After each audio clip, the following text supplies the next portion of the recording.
ខ្ញុំលំបាកឡើងធ្លាប់អស់ទៅហើយខ្ញុំរៀនចេះទទួលភាពរីករាយក្នុងពេលលំបាក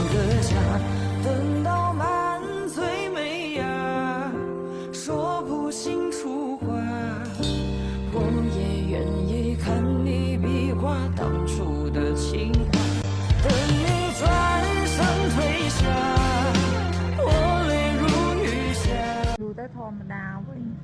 ណាមានកូនហ្នឹងហូបទៅមានក្តៅខ្លួនស្រាវស្រាវតិចតួចណាមានតើក្តៅខ្លួនស្រាវស្រាវមានដោឈាមពីក្តៅមកជាប់អាចមានកូនបានណាចាអញ្ចឹងយើងហូបក្នុងប្រៃពាន់យើងណាពីនេះហើយហូបទៅមានប្រែប្រួលមួយខ្លះណាសុំពុទ្ធឡើងប្រែប្រួលមានកលាំងមានអីជាងមុនឬមិនបាទមានកលាំងតែខ្សែកម្រើកជាងមុនអញ្ចឹងបាទហើយដល់បងស្រីណាហូបទៅមានក្តៅខ្លួនទិញដែរណាចាហើយមានកលាំងជាងមុនឬក៏មិនមានចាចាហើយលើតាមជាអីបានដឹងថាសម្រាប់កូននេះគ្រប់គ្រងហូបថ្នាំមានកូនហ្នឹងស្ដាប់រត់យោស្ដាប់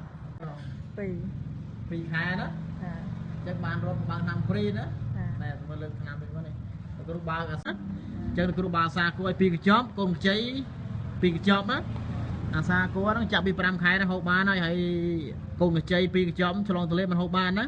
អញ្ចឹងយើងកូនខ្ចីយើងចង់ត្រាំស្រាចូលត្រាំទៅណាហើយកូនអាសាគួរហ្នឹងចាប់5ខែហូបបានអញ្ចឹងអត់អីទេណា